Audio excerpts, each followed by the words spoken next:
Hello प्यारे बच्चों, कैसे हो आप प्यारे बच्चों। इस वीडियो में हम आपकी क्लास 12th का जो विस्टास का चैप्टर है मेमोरीज ऑफ चाइल्डहुड, इस चैप्टर के जो एमसीक्यूज है मैं वो आप लोगों के लिए लेकर आया हूँ। आई होप ये सब आपको एग्जाम में बहुत ज़्यादा हेल्पफुल होंगे। तो बच्चों चलिए स्टार्ट करते हैं। मेरा फर्स्ट है एमसीक्यू है, what was the significance of the first bell in the dining room. Dining room के अंदर जो पहली बेल बजती थी उसका क्या सिग्निफिकेंस, उसकी क्या इंपॉर्टेंस थी। तो उसकी इंपॉर्टेंस आपको याद होनी चाहिए।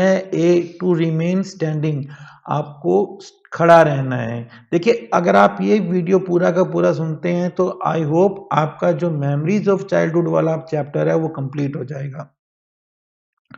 वेयर डज जिटकला सा हाइड हर सेल्फ, जिटकला सा ने अपने आप को कहाँ छुपाया था।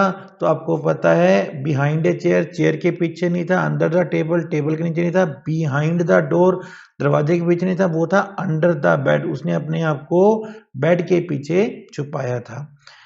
What was the significance of second bell, पहली बेल का सिग्निफिकेंस था आपको स्टैंडिंग स्टिल करना है, एंड सेकंड बेल का सिग्निफिकेंस क्या था, to sit down and pray, आपको बैठ जाना है और प्रे करनी है, प्रार्थना करनी है। Why did Zitkala Sa feel like sinking to the floor, Zitkala Sa को ऐसा क्या फील हुआ कि वो फर्श में डूब रही है। तो इसका आंसर है her blanket had been stripped from her shoulder, उसके जो कंधों पर उसने जो कंबल डाल रखा था वो कंबल खींच लिया गया। तो जिटक्लासा को ऐसा फील हुआ कि वो फर्श में डूब रही है। I felt like sinking to the floor for my blanket had been stripped from my shoulder. Why does Zitkala Sa feel so, जो ऊपर वाला क्वेश्चन था कि उसे ऐसा क्यों फील हुआ जब उसका ब्लैंकेट उसके कंधों से उतार लिया गया, तो उसे ऐसा क्यों फील हुआ कि वो फर्श में डूब रही थी। Because it she felt it was immodest. देखिए वो जिस कम्युनिटी से बिलोंग करती थी उस कम्युनिटी के अंदर सब लोग अपने कंधों पर एक ब्लैंकेट रखते थे। तो जब उससे उसके शोल्डर से वो ब्लैंकेट हटा लिया गया तो उसे ऐसा फील हुआ कि ये तो बहुत इमोडेस्ट है, इसलिए उसे ऐसा लगा कि मैं तो फर्श में डूब रही थी। Why was Zitkala Sa watching keenly by the strange women in the dining hall, Zitkala Sa जो थी वो एक अजीब सी औरत थी, उसे ध्यान से क्यों देख रही थी, क्योंकि she had not hang her head down in prayers, क्योंकि उसने अपना सर जो था वो प्रेयर में झुकाया नहीं था। नेक्स्ट क्वेश्चन है, why was Zitkala Sa against the cutting of her long hair, Zitkala Sa अपने लंबे बालों के काटने के खिलाफ क्यों थी, वो क्यों अपने बालों के काटने का विरोध कर रही थी। Her mother told her that it was worn by mourners and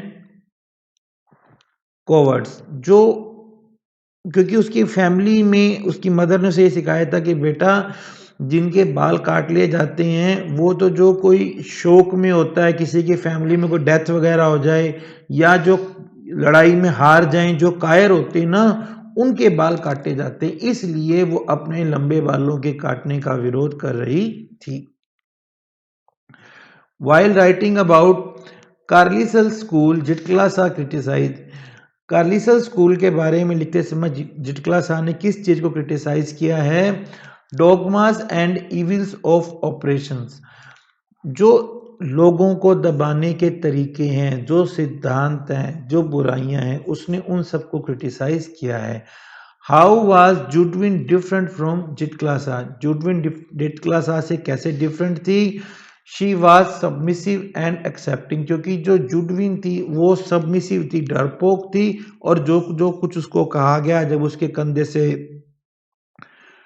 blanket हटाया गया, जब उसके बड़े बाल काटे गए तो उसने कुछ नहीं बोला था, इसलिए जुडविन जो थी वो जिटक्लासा से डिफरेंट थी।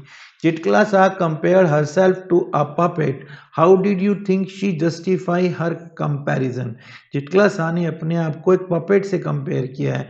आप बताइए कि क्या आप कैसे सोचते हैं कि उसने अपने कंपैरिजन को जस्टिफाई किया है? She had no free will and say of her own. देखिए एक पपेट होती है, उसकी कोई फ्री विल, अपनी कोई इच्छा नहीं होती है, वो अपनी मर्जी से कुछ नहीं कह सकती है। तो जब जिटिकला शाह ने ऐसा किया तो हम ये मान सकते हैं कि उसने अपने आप को बहुत अच्छे से एक पपेट के साथ, एक कठपुतली के साथ कंपेयर किया है। When Jitkla Shah says, "No, I will not submit. I will struggle first," she was hinting at, जब चिटकला शाह ने कहा कि मैं सबमिट नहीं करूंगी, मैं सबसे पहले स्ट्रगल करूंगी, तो वो किस चीज का हिंट दे रही थी? She intends to rebel against operations.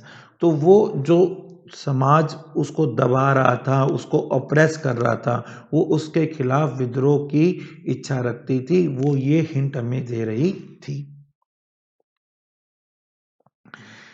अब कुछ क्वेश्चन हैं जो फिल इन द ब्लैंक्स हैं। तो पहला है the first day of Zitkala Sa in land of apple was. Zitkala Sa का जो फर्स्ट डे था वो कैसा था? इसका आंसर आप नोट कर लीजिए, ए बिटर कोल्ड वन। उसका आंसर है a bitter cold one. Zitkala Sa's mother had taught her that only unskilled warriors who were captured had their hair shingled। Zitkala Sa की माँ ने बताया था कि जो अनस्किल्ड वॉरियर थे, जो कि कभी लड़ाई में पकड़े जाते थे, उनके जो सिर के बाल थे उन्हें शिंगल कर दिया जाता था, उन्हें काट दिया जाता था। Zitkala Sa's friend and informed her that their hair would be cut. Zitkala Sa की कौन सी दोस्त थी जिसने उसे बताया था कि उनके जो बाल हैं वो काट दिए जाएंगे? तो आपको पता है, उसकी एक फ्रेंड थी जिसका नाम था जुडविन, जिसने उसको इन्फॉर्म किया था। Zitkala Sa was dragged out, carried downstairs and tied fast in a. Zitkala Sa को खींच कर निकाल लिया गया, उसे इस सीढ़ियों से नीचे ले जाया गया और उसे बांध दिया। किसके साथ बांधा गया था? उसको एक चेयर के साथ बांधा गया था। Zitkala Sa's experience in dining room was not the of the day. Zitkala Sa का जो डाइनिंग रूम में एक्सपीरियंस था वो that was not the hardest trial of the day, क्योंकि देखिए उसके बाद उसके साथ और बहुत कुछ हुआ। तो जो उसका डाइनिंग रूम एक्सपीरियंस था वो इतना हार्डेस्ट ट्रायल नहीं था। Zitkala Shah hid herself under the bed to save her hair from being cut, shows that she was a। जिटकला Shah ने अपने आप को बेड के नीचे छुपा लिया ताकि वो अपने बालों को कटने से बचा सके। ये हमें क्या शो करता है? That she was a rebel, वो एक विद्रोही प्रवृत्ति की थी, ये हमें ये शो करता है। When Zitkala Sa felt the cold blades of scissors against her neck, she felt that she had lost her. जब जिटकला शाह को ये महसूस हुआ कि जो कैंची की जो तीखी ब्लेड हैं, जो तीखी धार है, वो उसकी गर्दन के पास है, तो जिटकला शाह को क्या लगा कि उसकी क्या खत्म हो गई है? उसकी स्पिरिट, उसकी आत्मा ही खत्म हो गई है। Zitkala Shah felt striped as the blanket was removed and considered it as a sign of immodesty। जिटकला Sa को लगा कि जो उसके कंधों से ब्लैंकेट को उतार दिया गया है, ये एक इमोडेस्टिटी का साइन है। I was only one of many little animals driven by a harder. तो जिटकला शाह को ऐसे लगा कि मैं एक हर्डर होता है गडरिया, एक गडरिए के द्वारा ले जाए जा रहे बहुत सारे छोटे छोटे जानवरों में से एक हूँ। My friend Judewin told me that we must. देखिए जुडविन ने क्या सजेशन दिया था? जुडविन जो थी वो एक सबमिसिव नेचर की लड़की थी, तो she told me that we must submit और गिव अप। जुडविन ने मुझे सजेस्ट किया कि हमें या तो हमें उनकी बात मान लेनी चाहिए और गिव अप कर देना चाहिए।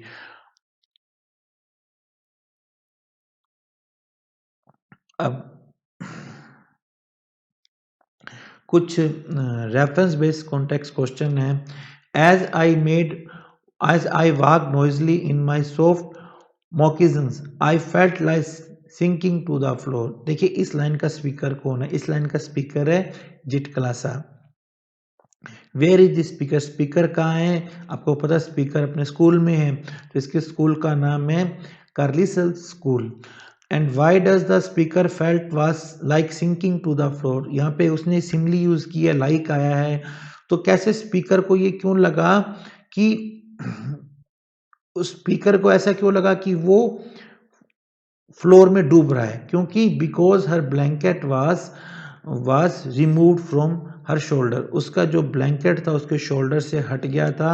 That was a sign of immodesty according to Zitkala Sa. What are moccasins? Moccasins क्या है? They are a kind of soft shoes, वो एक तरह के सॉफ्ट शूज हैं। As I glanced at the long chain of tables, I caught the eyes of a pale face women upon me. जब ये कहाँ का सीन है? ये सीन है जो वो डाइनिंग हॉल का। तो डाइनिंग हॉल के सीन में ये क्या बता रही है? डाइनिंग हॉल के सीन में ये बता रही है कि मैंने टेबल की एक लंबी लाइन देखी। आई काट the I of A pale face women upon मी, मैंने देखा कि एक पीले से चेहरे वाली औरत मुझे देख रही थी। I dropped my eyes wondering why I was keenly watched bye the strange women. मैं हैरान हो गई, मैं सोचने लगी कि ये औरत मुझे क्यों देख रही है। तो पहला क्वेश्चन है हु वॉज बींग वॉच्ड, कौन किस पर नजर रखी जा रही थी, किसको देखा जा रहा था? तो जिटक्लासा को देखा जा रहा था। Why was the speaker being watched, speaker यानी कि जिटक्लासा को क्यों देखा जा रहा था? Because she was not acting according to the norms, वो नॉर्म्स के अकॉर्डिंग काम नहीं कर रही थी, इसलिए उसको देखा जा रहा था। Where was the speaker being watched, speaker को कहाँ देखा जा रहा था? She was in the dining hall of the school, वो उस स्कूल के डाइनिंग हॉल में थी। How was the speaker being watch, speaker को किस तरीके से देखा जा रहा था? She was being watch keenly, बहुत ही ध्यान से देखा जा रहा था। We discussed our fate some moments, and when Judwin said, "We have to submit because they are strong," I rebelled. हमने कुछ देर तक अपनी किस्मत को डिस्कस किया, फिर जब जुडविन ने बोला वी हैव टू सबमिट, हमें हार माननी होगी, बिकॉज दे आर स्ट्रॉन्ग, क्योंकि वो मजबूत हैं, वो ताकतवर हैं। Are rebel. What is the speaker speaking about? यहाँ पर स्पीकर किस बारे में बात कर रहा है? Speaker is speaking about the cutting of hair, वो अपने बालों के काटने की बात कर रहा है। Why did the speaker rebel? Because she did not want to submit, वो हार नहीं मानना चाहती थी। She did not want to cut her hair, वो अपने बाल नहीं कटवाना चाहती थी, इसलिए उसने रेबल किया था। Who is strong according to speaker? Speaker के अकॉर्डिंग कौन स्ट्रॉन्ग है? The people at Carlisle school, they are strong. What fate awaited the speaker? Speaker की क्या किस्मत थी? Her hair was to be cut, उसके बाल काटे जाने थे। From my hiding place I peered out, अब shuddered with fear wherever I heard footsteps nearby. Whom does I refer to? यहाँ पर I किसके लिए है? यहाँ पर I है जिटक्लासा के लिए। Where is she or he hiding? कहाँ पर वो छुपी हुई है? She is under a bed, under the bed. Why did she hide herself? Because she did not want to cut her hair. Whom is she hiding from? She is hiding from the authorities of Carlisle School. Among our people, short hair was gone by mourner and shingled hair by cowards. हमारे लोगों में जो रोने वाले मॉर्नर्स हैं उनके छोटे बाल होते हैं, और शिंगल्ड कटे हुए बाल जो होते हैं वो कायरों के होते हैं। What is the name of this chapter? The name of this chapter is Memories of Childhood. Who is speaker of the line? Speaker of this line is her mother of Jitlasa. Sorry, speaker of this line is Jitlasa. Whom does the speaker remember through this line? Speaker is remembering her mother through this line. So I hope friends, इस video से आपका जो ये chapter है जिटक्लासा memories of childhood, ये complete हो गया होगा। अगर आपको वीडियो अच्छा लगा हो तो लाइक एंड शेयर करना, और अगर आप लोग KVS की तैयारी कर रहे हो तो मैंने आगे और भी वीडियो बनाए हैं, आप उनको देख सकते हैं, आपकी बहुत बहुत हेल्प होगी। और अगर आप क्लास 12th के स्टूडेंट हैं तो मुझे आप ज़रूर बताइएगा कि इन चैप्टर्स का स्टैंडर्ड कैसा है। Thank you, have a good day.